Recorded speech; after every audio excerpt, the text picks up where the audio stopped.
The knife in the dark. Have you ever trusted someone and been betrayed?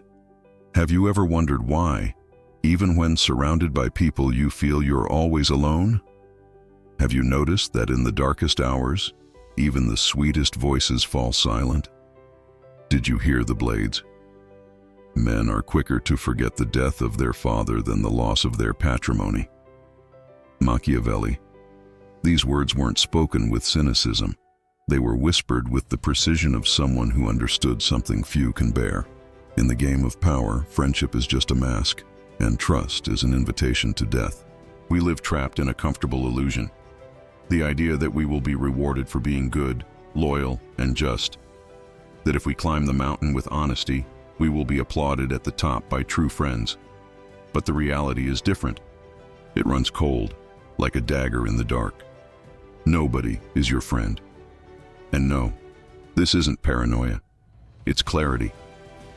Machiavelli, with his brutal lucidity, didn't write to comfort you. He wrote to prepare you, to strip you of your naivete. And that is why today, more than ever, his words cut through the centuries like a muffled scream amidst false alliances and poisoned embraces. Theater of convenience. How many times have you seen this?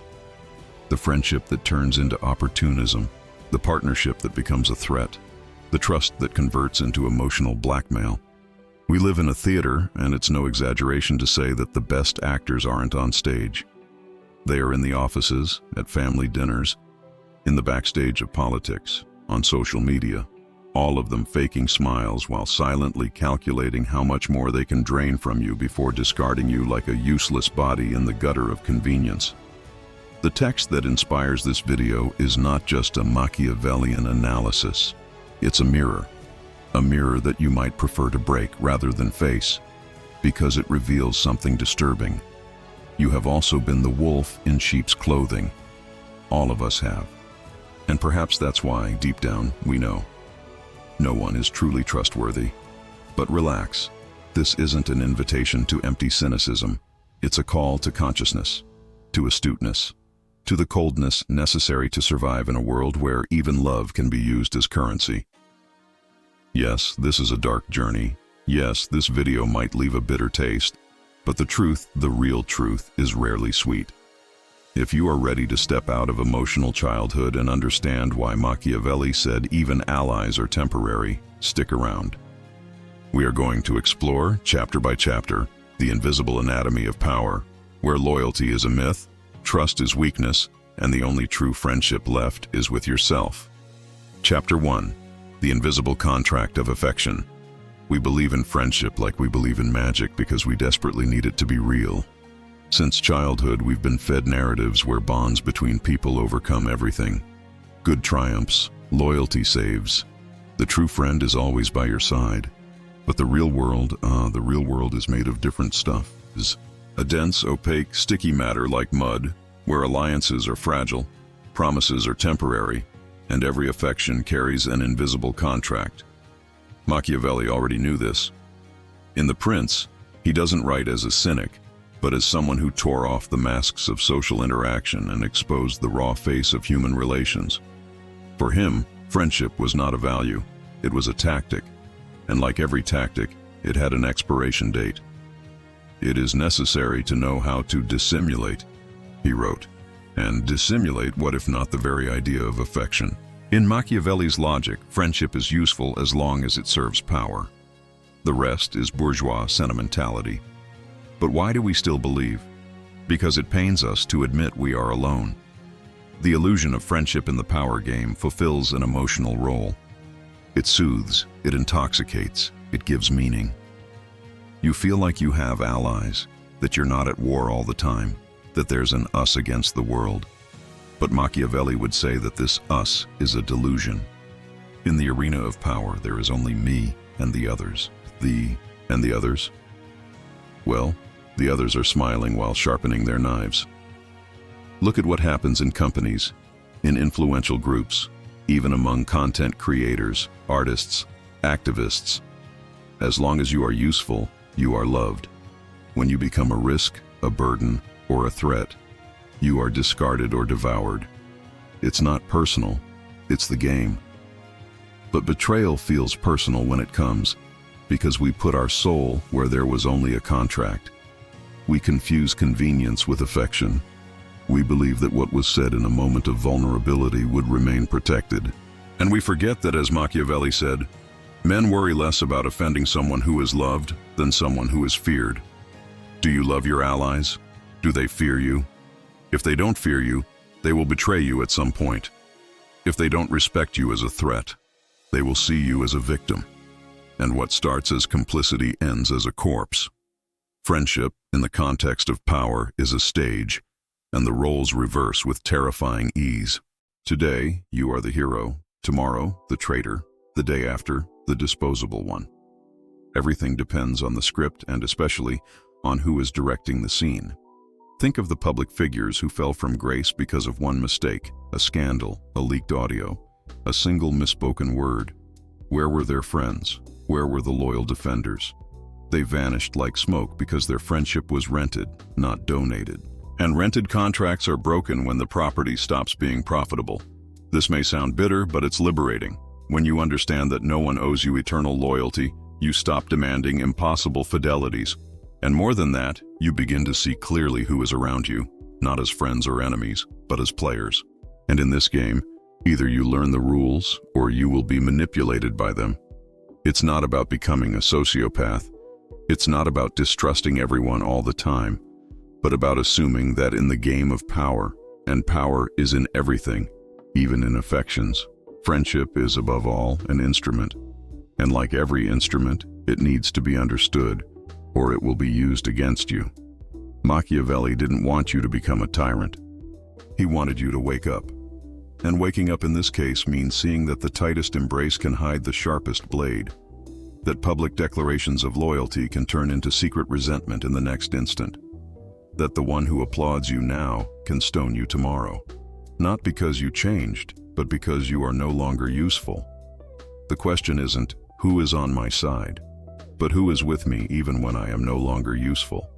On the chessboard of power, friendship is the most beautiful horse, but also the most unstable. Riding it is a risk, but ignoring it is naivety. Machiavelli would say, use it, but never trust it. And now that we've torn this veil, are you ready to see what lies behind the smiles? Chapter 2. The ambiguity of the traitor. The traitor doesn't arrive dressed in black, with eyes burning with malice. He comes with a sweet smile, a warm hug, words that sound like music, and promises that seem eternal. He sits beside you, listens to your pains, praises your achievements. He says he's with you, that he trusts you, that he believes in you, and perhaps for a while, he even believes it. But the game changes, and when the game changes, the smile changes too. The blade appears, not suddenly, but as if it had been hiding there from the beginning. Machiavelli didn't romanticize betrayal. He understood it as a tool. In the war for power, betrayal is not a character flaw. It's a strategy. It is necessary to be a fox to recognize the traps and a lion to terrify the wolves. To be merely good is to be meat. To be merely just is to be a martyr. Whoever wants to survive needs to learn to sniff out the scent of falsehood before it turns into blood. Have you ever noticed how most betrayals don't happen suddenly? They are like slow poisons. They start with subtle gestures, a compliment with hidden venom, an absence at the crucial moment, a decision made without consulting you. Little by little, you stop being a priority, and when you realize it, you have already been pushed off the board by someone who claimed to protect you. Behind the scenes of power, everything is language, and the traitor's language is ambiguity. He never says clearly what he wants. He insinuates, he manipulates, he cries if he has to. He plays the victim so that you apologize for being suspicious. Meanwhile, he digs. He digs your ruin with words you yourself said, with secrets you revealed, with gestures you thought were harmless. The smile is his camouflage. Your trust, the perfect field for the attack. Remember Caesar? Surrounded by friends, adored by the people, yet stabbed in the heart of the Senate, not by barbarians, not by declared enemies, but by Brutus, his son, his protege, his most intimate ally. Et tu, brute? This phrase has crossed centuries not because it is poetic, but because it is unbearably real. It carries the essence of ultimate disappointment, the betrayal by the one we trusted the most, and the cruelest part. Brutus wasn't necessarily evil. He believed he was doing the right thing. Betrayal in the game of power is rarely motivated by pure malice. It is motivated by something much more common: self-interest. When interests change, loyalties evaporate. When the cost of protecting you becomes higher than the benefit of destroying you, you are destroyed. And if you don't understand this, you will always be caught by surprise. You'll keep mourning the friends who changed without realizing that they were never yours. They were just with you while it was worth it. The question Machiavelli would ask isn't, was I betrayed? But why did I allow them to get so close? It's hard to hear this, but it's necessary.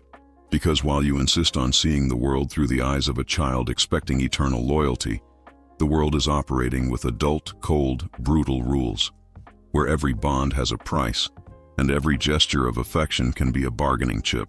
And don't think this only happens among politicians, businessmen, or leaders up high. The art of disguised betrayal is everywhere. In the colleague who praises you publicly but undermines your image behind your back. In the relative who listens to your sorrows only to use them against you later. In the partner who swears eternal love while silently examining your weaknesses. All of us at some point are both victims and accomplices of this. Because the truth is uncomfortable, we learn to smile while hiding knives. Society trained us for this. It taught us that sincerity is weakness, that vulnerability is ridiculous, that trust is a risk only fools take. And so, we learn to survive, not by being honest, but by being efficient. Machiavelli didn't advocate for malice. He advocated for astuteness, the ability to see the world as it is, not as we would like it to be. If everyone is playing, the biggest mistake is being the only one who believes the game doesn't exist. You need to be the fox, smell the blood before it spills, read between the lines, in the silences, in the eyes that avoid yours. Because betrayal never comes from far away. It is always close enough to whisper in your ear. I was never really with you. I just waited for the right time. And that time always comes. Chapter 3. The Paradox of Isolation and Power. There is a loneliness that isn't physical. It's existential. An absence that settles even when there are crowds around you. A kind of internal coldness that begins to grow. The higher you climb, the lonelier you get. This is the silent price of power. Machiavelli didn't romanticize the top. He described it with surgical precision, an arid place populated by false allies and full of traps. He understood that the prince, upon assuming the crown, didn't just inherit prestige. He also inherited distrust, isolation, and the burden of not being able to allow himself weaknesses. Have you noticed this? When you start winning, the people around you change. They don't speak, but they observe more. They don't disagree, but they criticize in silence. The smile remains, but something in their eyes disappears. Authenticity. The top is a place where the language changes, informality vanishes, hugs turn into formal greetings, conversations gain filters, and spontaneity, the ground where friendship flourishes, dies, suffocated by protocols, caution, and self-interest. And when you try to open your heart, you realize that everything can and will be used against you, not out of explicit malice, but out of a collective instinct for survival. Your vulnerability up there is not moving. It's dangerous. In a world where everyone competes, exposing a weakness is opening a breach.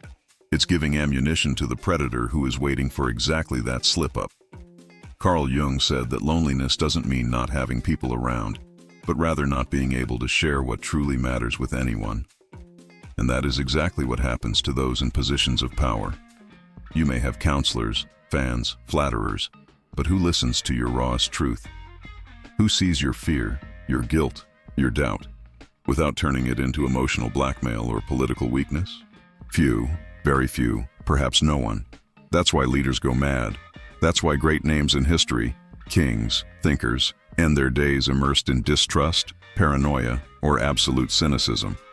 Because the top is not a sunny balcony, it's an isolated lighthouse, swept by winds of suspicion and storms of manipulation. And loneliness at this point stops being a circumstance. It becomes a condition.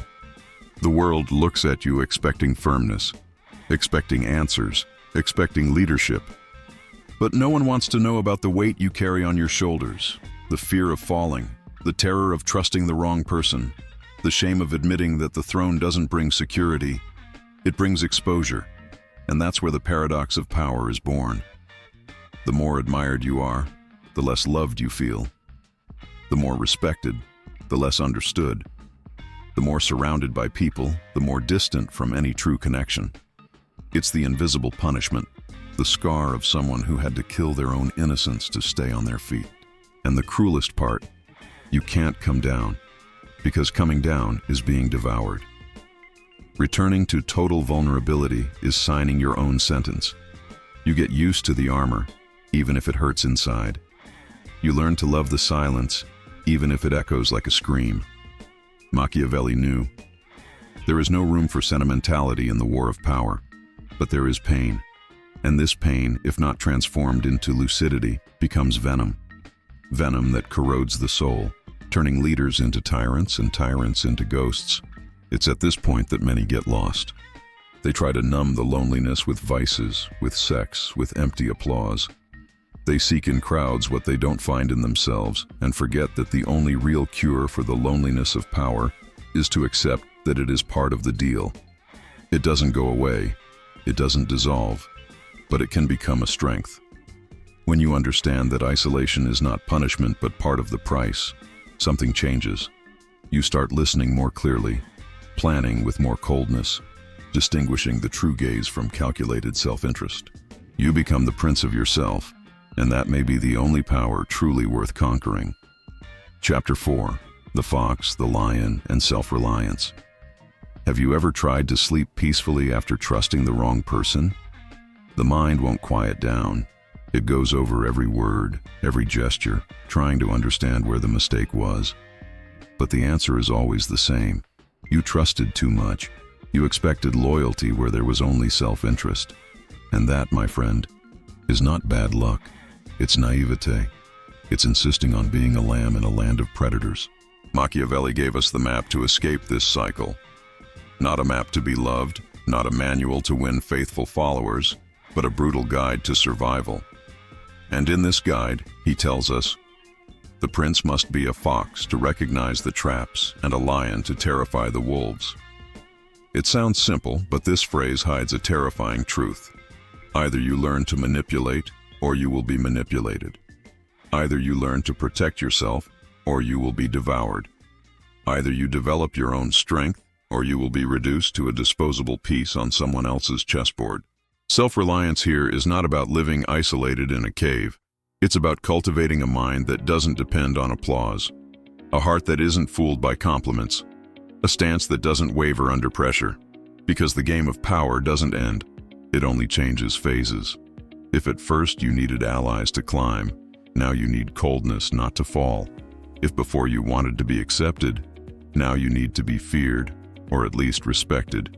And respect is born from a single source: impenetrability. People only try to knock down those who exhibit cracks, only attack those who react, only try to control those who let themselves be read. Therefore, the secret is not in seeming inaccessible, it is in becoming unattainable. In practice, this means knowing more than you reveal, revealing less than you feel, feeling everything, but being unmoved by anything. Is it easy? No, but it is possible. And more than that, it is necessary. See, the current world has amplified everything Machiavelli predicted. Today, the battlefield is not just physical, it's psychological, digital, reputational. A tweet, a leaked message, a poorly handled crisis, and your image is ruined in minutes. The enemy might be someone you had dinner with yesterday. The attack can come from where you least expect it, and the only defense is to always be 2 steps ahead. Self-reliance in this sense is more than emotional independence. It is a form of silent war. It is you dominating your own ego, your neediness, your rush to please. It is realizing that the need for approval makes you vulnerable. When you don't need to be loved, you can't be manipulated. When you don't depend on anyone, no one controls you. When you trust your silence more than the words of others, you become indestructible. Yes, there's a price. You will feel cold. You will feel that you have lost connections, that you can no longer count on anyone. But ask yourself, could you ever? Or were you always surrounded by emotional contracts with invisible clauses? The great liberation comes when you realize that everything you called friendship was dependence. Everything you called loyalty was convenience. Everything you called love was a reflection of how much you served.